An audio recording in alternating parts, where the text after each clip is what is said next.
Hi, I'm Daisy McGowan. I'm the director of GOCA, the Galleries of Contemporary Art at UCCS, and this is our virtual studio visit series, and we're very lucky to have with us today Nina Elder, and we are visiting with Nina in her studio in Albuquerque, New Mexico.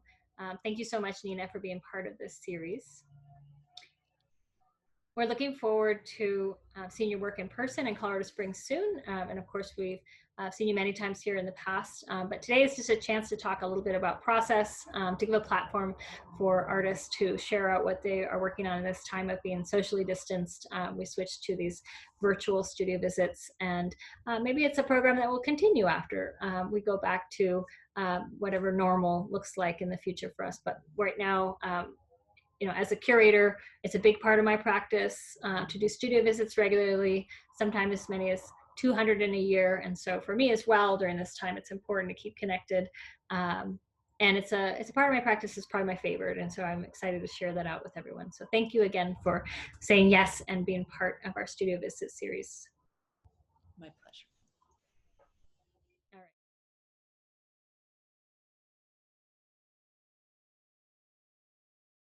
I have been basically at home or alone in nature since Friday the 13th of March. So it's a really interesting time being an artist, and I'm sure we'll talk about this, but that I think so many artists, it's assumed that we just spend all of our time in our studios making the magic happen. And it's really different all of a sudden just having time and a lot of it, and then figuring out how to make all of the everything happen from within this space. So even though I'm spending a lot of time in my studio, it has a different flavor than other parts of my life for sure. So yeah, as an artist, I work in a lot of different ways. I'm part of, I guess, what you would call a trend of kind of research-based artists, where when I start learning about something, I use a lot of historical maps, historical information, documents from different sources. I've been working for years with the idea of government secrecy and classified information. And then also a lot of what I do is I take my body to the places where I'm researching. So I do a lot of kind of extreme forms of research that often involve backpacking and hiking and being in places that are often very beautiful, but also either toxic or disturbed by industry or disturbed by military. So that means this Rocky Mountain West that you're talking about, Daisy, it's been really important to me because it holds so much of that. It has such a huge military industrial presence. It has this history of mining, logging, and it's my home. And then I also spend a lot of time in Alaska, which is kind of a microcosm of all of those things condensed into a very extreme place. So yeah, and I work a lot with scientists thinking about climate change and climate adaptation, and I do a lot of teaching and public speaking as well. So it's been interesting during this time of quarantine and COVID that my performative work, these lectures that I give, I travel to universities a lot and I give these kind of performative narrative lectures that weave together these different disparate ideas, everything from quantum physics to logging to my experiences living in the Arctic. That's actually translated really well to this kind of Zoom time. So I've been able to still do some of the visiting artist work that I had planned. But yeah, I'm mainly, I guess, known as a drawer. When I have a show, the main thing that gets shown are my drawings. I always think of that as one of the forms of punctuation within the larger sentences that I'm writing. Sometimes it's the comma, sometimes it's the period. But I love drawing, and it's a really important part of how I think. And so it's lovely to share my studio with a larger audience today. Well, and I think the last time I ran into you and saw you, was sort of a surprise. You had just come out of a remote backpacking trip. We saw each other in the mountains of Colorado. Remember, we were backpacking in Utah? And yes, and I had been snowed out. Yes. Yeah, and it was pounding snow, and I had been chased by this snowstorm all across northern Utah, and finally I-70 closed and I decided to go to the hot springs just west of Denver, and we ran into each other in the middle of a huge blizzard. That was so fun and bizarre. Yeah, and I think that was actually the day Don and I married each other. We married each other at the hot springs, and so we saw you on a fortuitous day, my husband and I. Yay! That's where I am, in love it. our shared studio space with some artworks and tools and things like that. But yeah, that was Awesome. it was wonderful to see you. You know, you said we were sort of the first people you had talked to in some weeks, I think, and maybe that's my mythologized memory of it. But I'm always just so impressed with your, your just boundless sort of interest in discovery and research. You grew up in Colorado Springs. I did. Mr. Aaron and a lot of folks still know the two of you here, the elder sisters. Yeah. And your family, your parents are still here, right?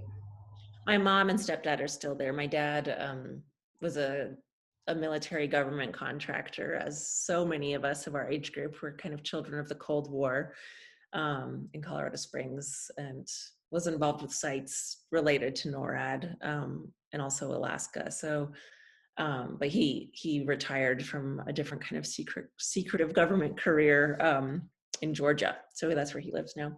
Okay.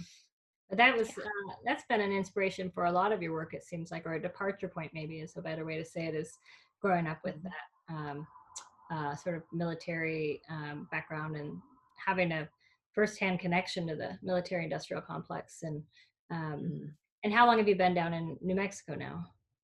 I moved down here to go to undergraduate, so I've been down here for a little bit over 20 years now, which is kind of surprising because I feel like I still have such a strong adult and art world connection to Colorado, but I still travel there and love my relationships there. But yeah, I've been living all over New Mexico for the past 20 years, and then made the South Valley my home about 4 years ago. So you've been a Burqueño, as they.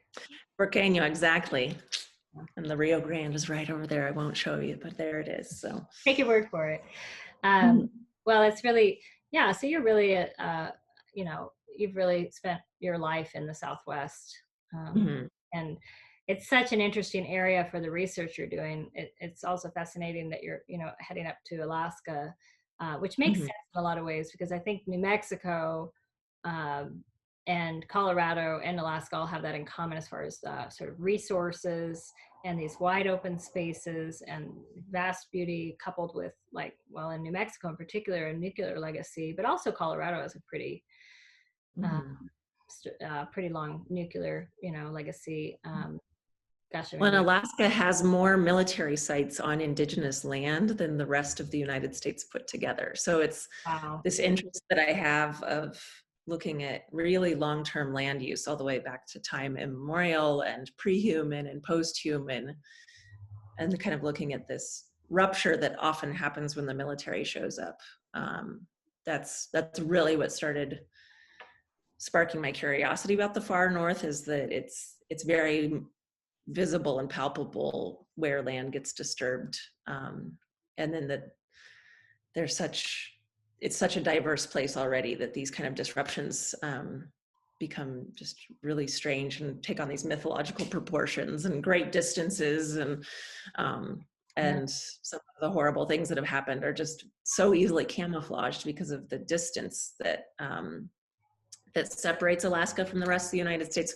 So much like what happens in Nevada and New Mexico in desert regions, like they're able to do terrible things in the wide open, or leave a legacy of contamination unchecked, because there's kind of an amnesia that comes along with great distances and harsh climates. So I find that, and there's so many similarities, and actually I meet so many of the same people, that are working military sites, or activists that are working similar sites. So there's kind of a migration between this deeper Southwest and the central part of Alaska. Well, all of Alaska, actually. It's pretty interesting. That's really fascinating. I didn't know that. And you're really, through your work, the wonderful thing about your work is, obviously it's very political. It's addressing these big thorny issues and really diving into it and unflinchingly really, investigating but you're doing it through the lens of art. And, you know, it's such an interesting nexus point, because you are so research based. Do you find that, you know, people can connect with the work in a way that is different than you see maybe some of those research colleagues, you know, being able to get an audience to understand what they're researching, or do you see yourself as on a continuum with them? I really try to use my creativity and my career space as building a bridge between those spaces. So I feel like I have strong gifts as a visual artist, but I also have a really strong analytic mind and the patience to do long-term research. And so being able to be nimble between those spaces is really the kind of balancing act that I do as an artist and as a professional.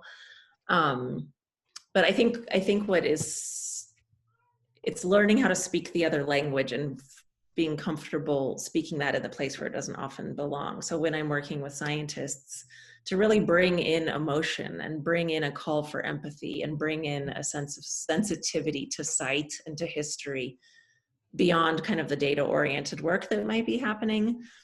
And then when I'm working with artists and students, to say, hey, we have a little bit of responsibility towards the scientific network, the ecological world, the indigenous people that came before us and the people that will come after us, and to kind of couch that in a more scientific way. So I feel like I'm constantly doing these simultaneous translations in my work. And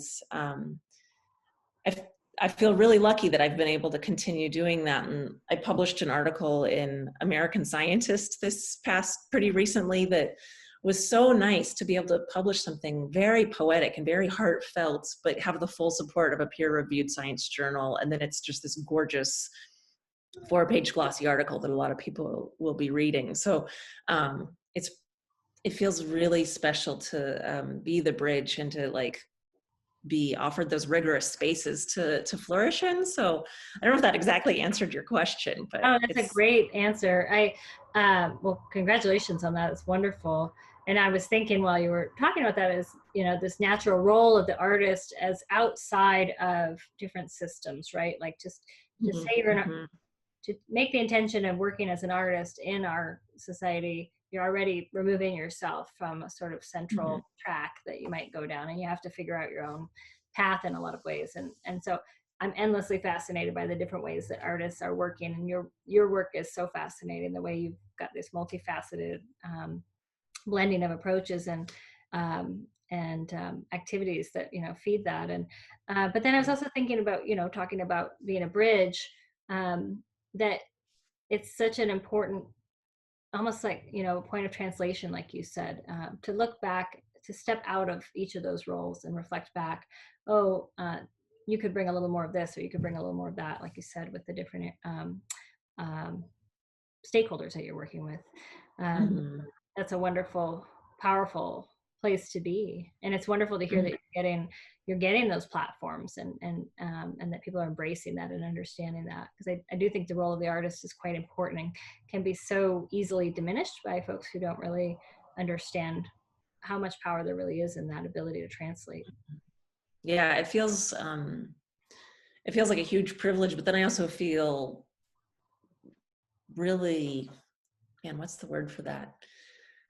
Kind of just this great gratitude, because I learn so much too. It's like I keep pushing into spaces that are uncomfortable for me and that aren't totally, they're not sure of how to work with artists or how to work with researchers. And by bringing in a little bit of discomfort and learning for all of us, I also get to keep learning. So that's my favorite thing about the weird path that I've chosen, is I'm constantly a little bit you know, precarious and seek the next step. I have to kind of rebalance and learn, and it keeps me really nimble, and I love it.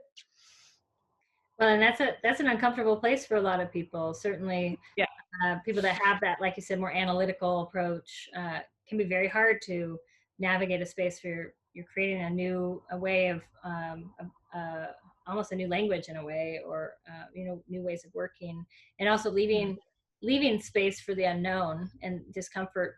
That discomfort for a lot of people is a little too much, you know, and so you have a really special that ability to embrace that, because you've been through it and you see what comes out of it is so rich.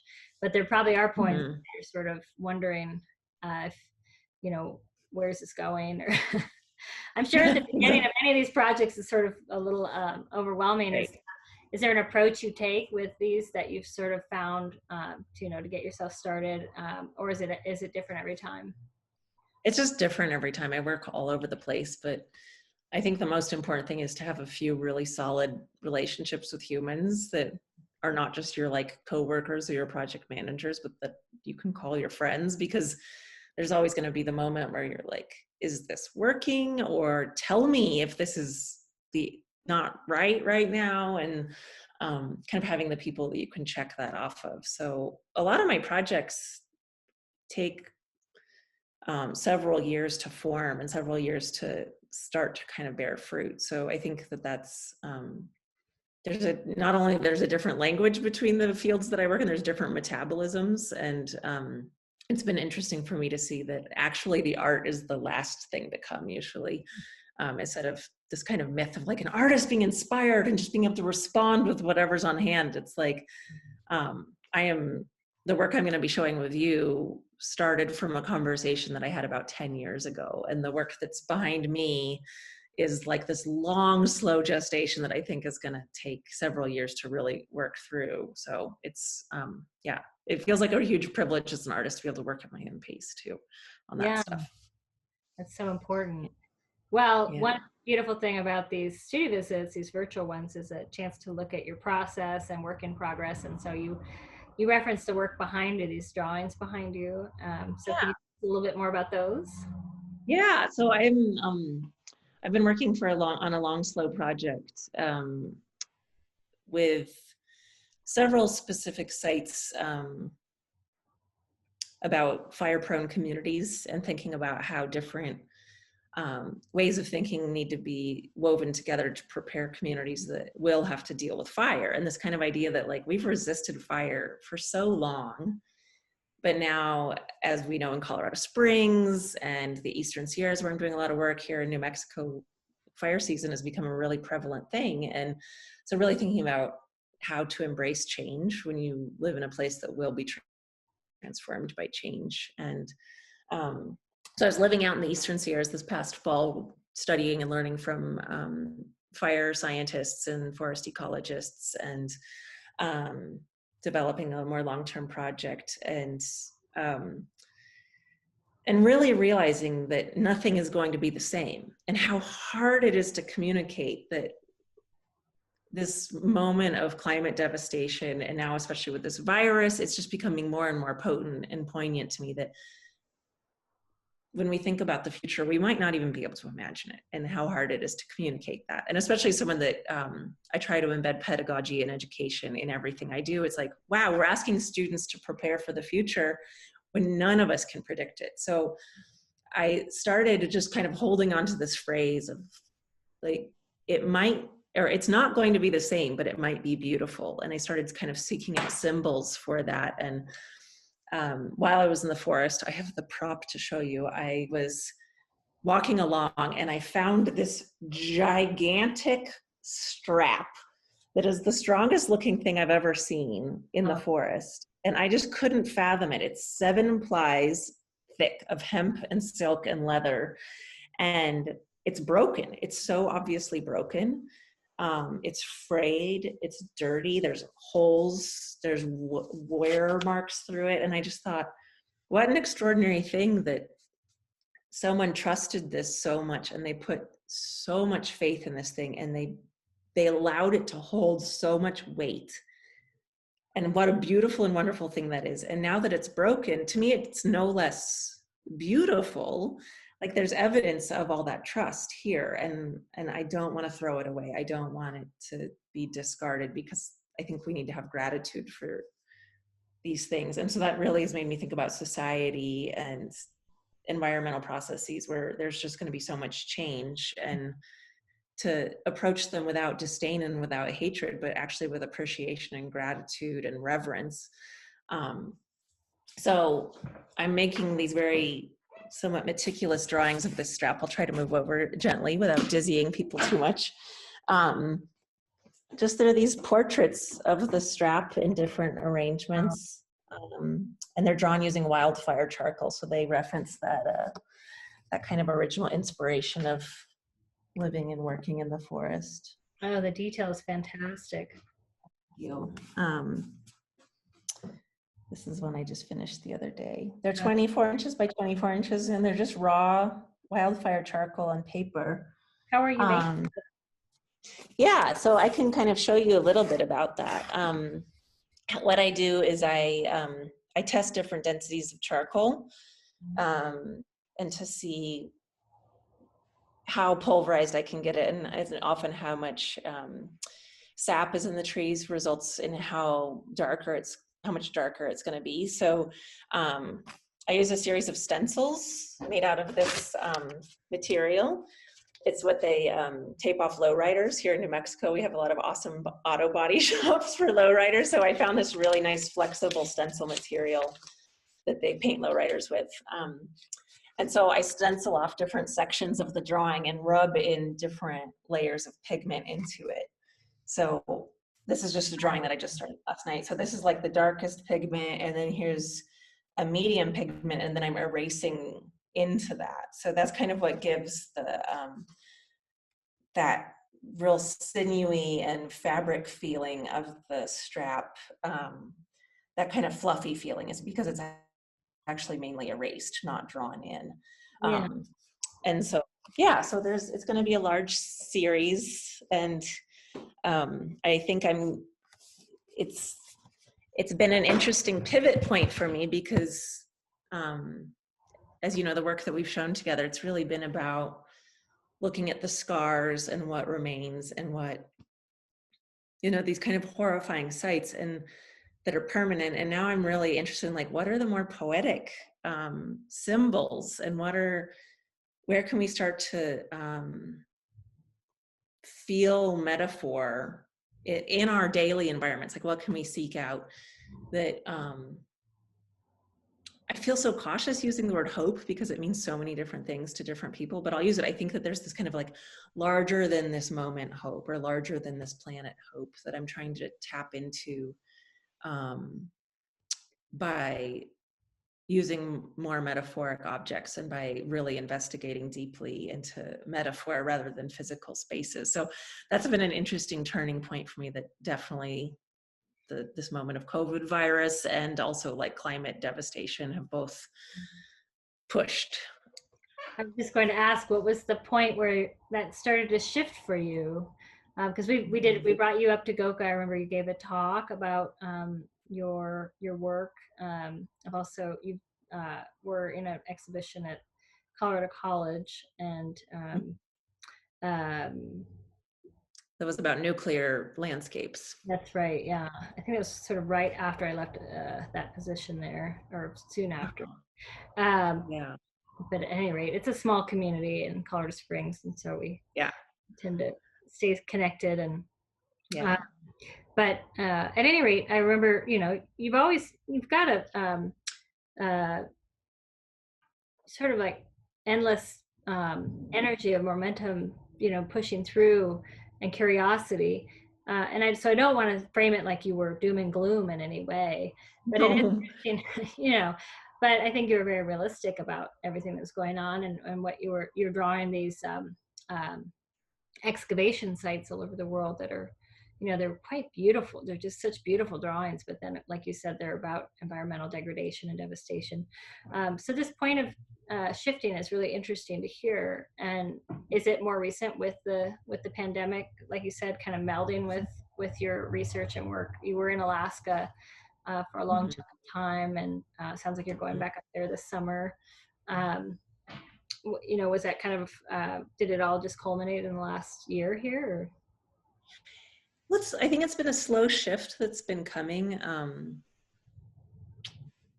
And part of it had, like much of my work, kind of this long, slow seed growing in it. But I spent some time in indigenous communities in the Western Arctic several years ago that are heavily impacted by military sites and the poisoning of their land that often accompanies that. And what I experienced was so horrifying for me. I actually quit making visual art for quite some time after that. I just could not figure out how to tell those stories. It felt like one drawing or one painting could never sum up what I had experienced, and I still not sure it could. So that's when I started doing a lot of the storytelling and becoming much more intentional about my teaching. But I love drawing, and I was trying to find ways to come back to it,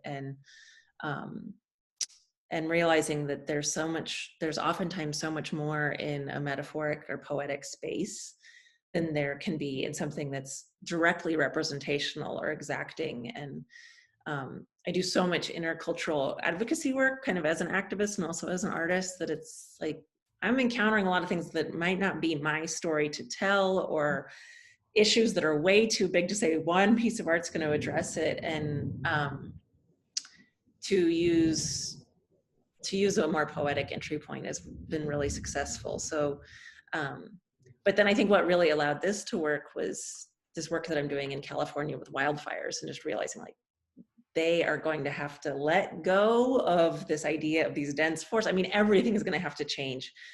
And some of the experts I was working with and the remediated places that I'd seen that had burned and had come back and were very beautiful and very healthy, I just thought, you know, getting people into a headset of embracing transformation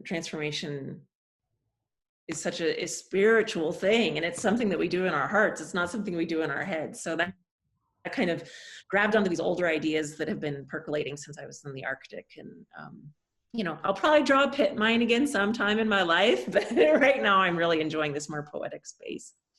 Oh, I really appreciate you taking us through that. You know, I was thinking even as I was asking you the question, how challenging it can be as an artist to, when you're deep in the work, to totally understand what's even happening. But but with that work you did with your advocacy and research, you know, that makes so much sense. There can be a point where you face what's going on in the world and say, why even bother making art? You know, is this a totally self-indulgent activity in the face of like people really need help, you know, and this is such a large scale problem. But then I love how you circle it back to poetry and a poetic approach, and this almost reducing down what you're saying and distilling it down to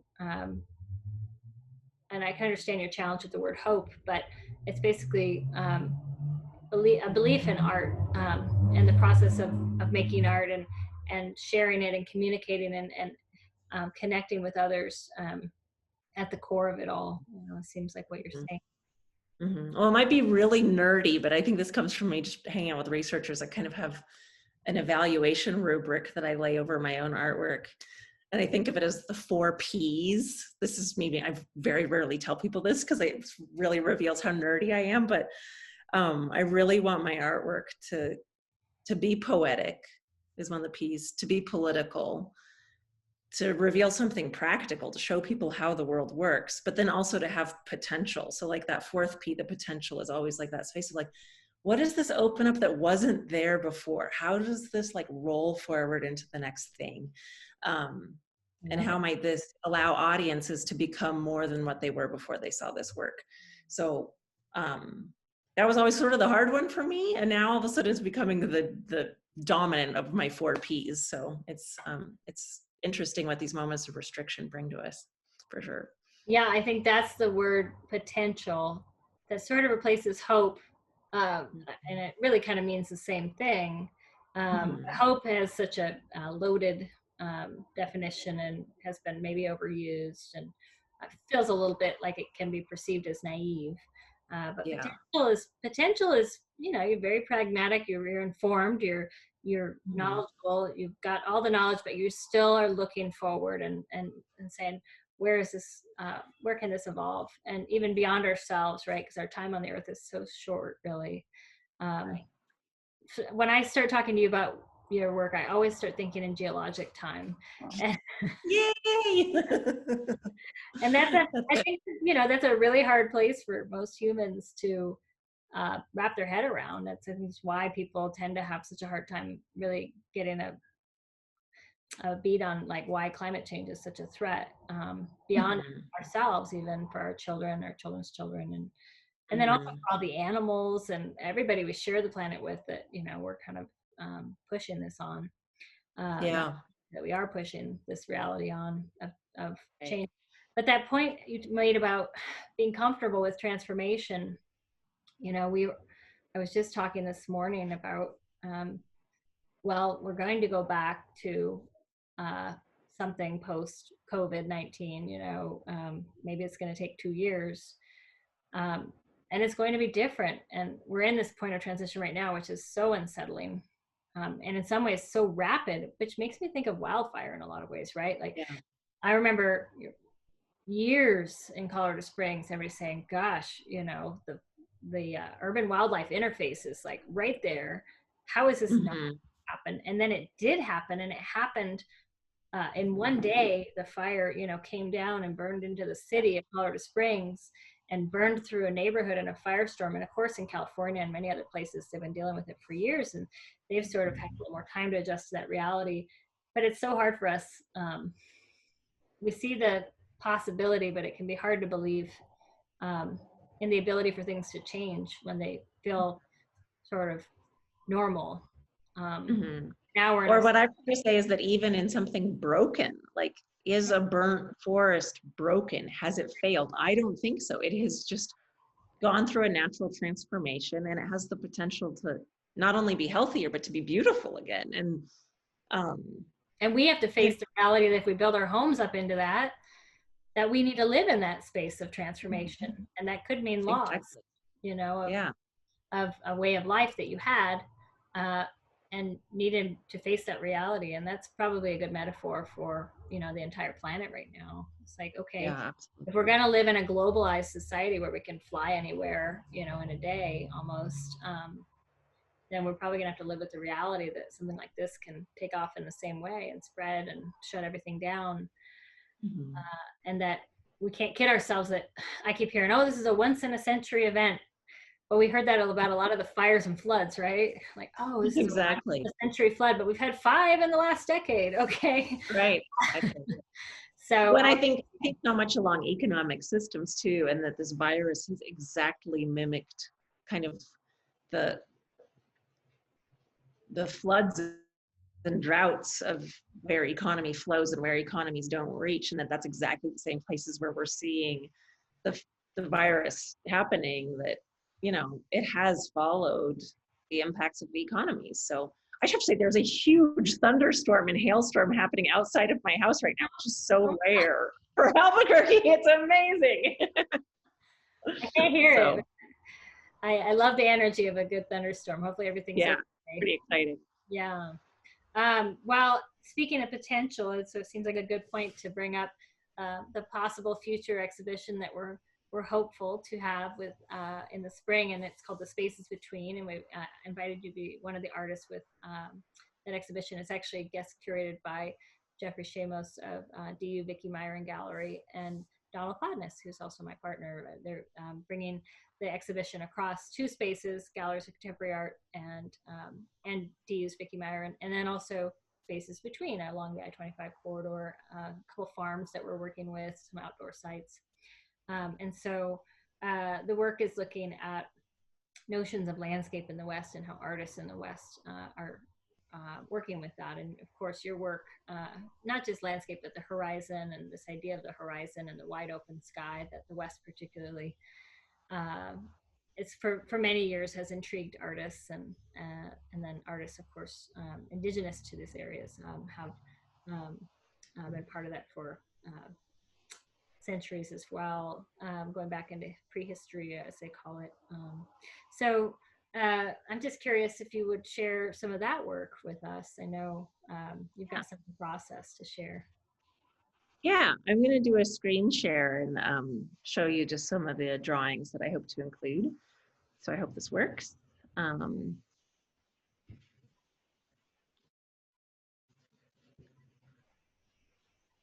I Let's should say see. that exhibit's going to be up now next spring in 2021, because we've postponed some of our exhibits out.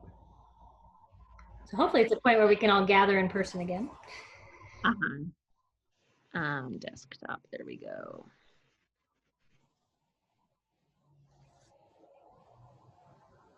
Okay, can you see my screen now? Yeah. Okay, great. So it's interesting that we're talking so much about Alaska, but it's what's on my mind. But the work that I want to be showing, that I'll be showing in the Spaces in Between show, are actually from historical images of radar communication sites that were scattered across the Arctic, and that were built mainly during the Cold War, and they were built to transmit signals from the United States international boundary with Russia to NORAD in Colorado Springs. And they use this bizarre technology called sympathetic parallax isotropic, sympathetic parallax I can't even remember, it has so many syllables, but they basically were taking these government secrets and bouncing them off the atmosphere and then bouncing them across horizon lines, across these huge distances to radar dishes, and then back to Colorado Springs in NORAD. So it's a pretty fascinating thing. And to me, they're just these really beautiful symbols of kind of failed communication and attempts at wild communication across wild spaces, and how humans grapple with space, like the density and the depth of space. So sounds like they're not using that technology anymore. Is that right? No, they had about a 1/100000th accuracy rate, which is pretty bad, even by the US military standards. So how I learned about them was my father was the decommissioning officer for one of these radar sets of radar ranges across Alaska and the Canadian Arctic. So part of my work up there is tracing his footsteps to these defunct sites. And it also really relates to that I grew up in the shadow of NORAD and was fascinated and terrified by not knowing what those invisible signals were that were going through space and were defining so much of how we in Colorado Springs lived, both in fear of nuclear bombs, but also feeling like we controlled some of the military communication from that very powerful site. So in a show that's about horizons and communication, I can't think of anything more perfect than tropospheric scatter parallax radar communication. There we go, I finally said it. Because it's really contending with what a horizon means and how to cross a horizon somewhat secretly and invisibly. Did you say tropospheric scatter parallax horizon communication? Tropospheric scatter parallax radar communication. Radar, that makes more sense. Radar communication. Yeah. I love how there are these negative spaces on because they've been decommissioned, right? So they're not necessarily there anymore. Right. But the landscape there, speaking of geologic time, the landscape is enduring before and long after these attempts to, sort of the built infrastructure of humans there.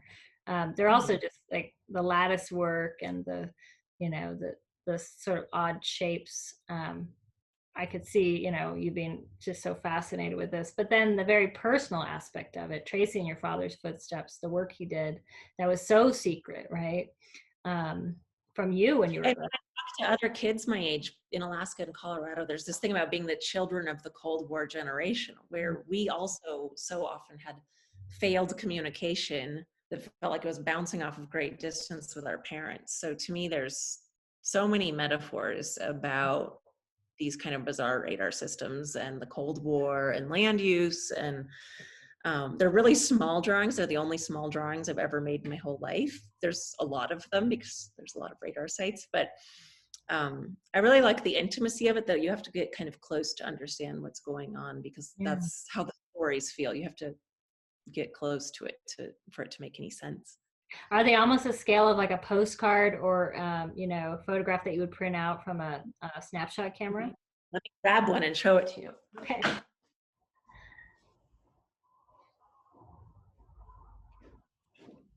So they're still taped off until they go to the printer, but they're 8 by 10. Oh, okay, so they're a little bigger, but that's still about the scale of like a family portrait almost, you know. Yeah, exactly. Or yeah, because you do tend to work pretty large scale. Did you make these on site? Were you drawing the landscapes on site? no, these are all classified sites, so I can't Oh, go you to can't most, go there, yeah.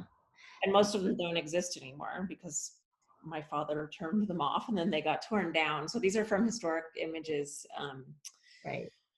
that were from government archives, and a lot of them are considered classified images, which I think is so funny. Like, what government secret could you get from that? You know, but that's a big part of why I draw, is I think it's like, you can't classify a drawing. Like, this cannot be confiscated by the United States government, but if it were a photograph, they could. So it's kind of like I'm using drawing to declassify this site.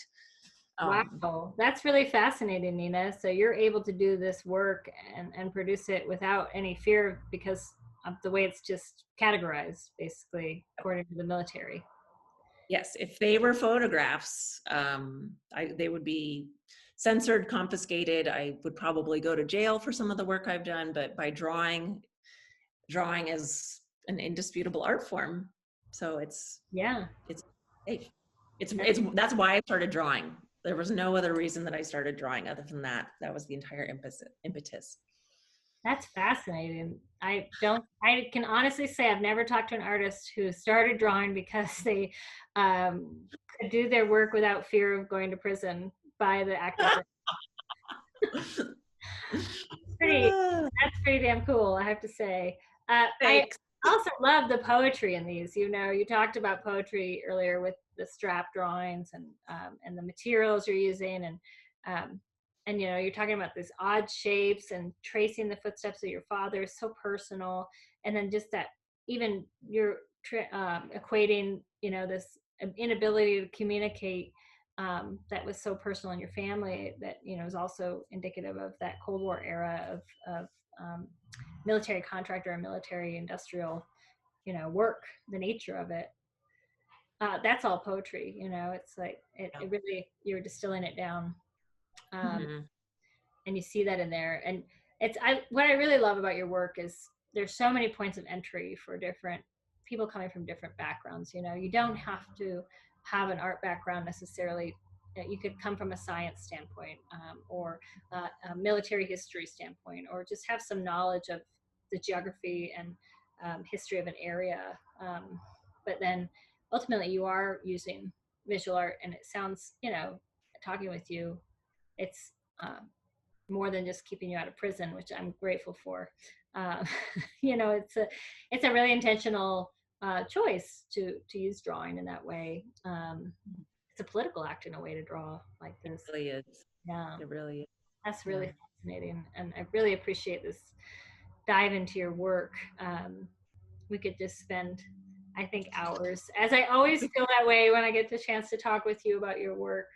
But I'm Right. really excited to bring this work for the Spaces Between exhibit. Like you said, couldn't be a more perfect body of work. And we'll have a number of artists taking a variety of approaches. To guest curators for this have been very smart about really thinking of different ways to address the concept. And your work is so important because there's so much to say about this place and this Rocky Mountain West region, and then also you know, our U.S. history. And but being here in Colorado Springs, I often wonder, why am I bringing contemporary art to Colorado Springs? You know, Yeah. what's the tension there that we can really play with? And so I really appreciate that your work has so much personal connection here, but also just is really actually very much reflecting the truth of what this place, the primary industry here in many ways is the military contractors and military industrial complex that really didn't exist here before the 50s, like it did. It cropped up in New Mexico around that same time, Cold War.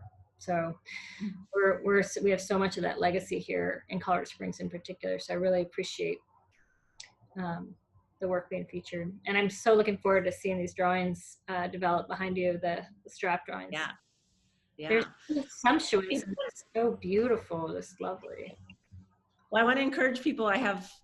My website is really a space where I kind of reflect on my larger research-based projects, and there's a lot of ways to dive in. So if you want to visit that, and then I really use Instagram heavily to reflect on what I'm thinking and kind of the more fleeting aspects of research, which I know Instagram doesn't feel accessible to a lot of people, but you know, it's a fun way to get a glimpse into these kind of wild places I go in real time. So Yeah, you do important. really great storytelling on there. Yeah, I do. And storytelling is really important for me, and I'm very skeptical of social media, but I think I've got to use whatever amplification tools I have at my fingertips, and that's what we have right now. So I'm thankful for that. So We will certainly guide people to your website and your Instagram. We've been sharing those out, and then I hope folks get a chance to see your work in person here soon, about a year from now, or a little less than a year from now. And I'm just so grateful for a chance to talk with you about your work, Nina, and your practice. Thank you so much. thanks for the invitation, Daisy, and I look forward to seeing you in a year. Thank you.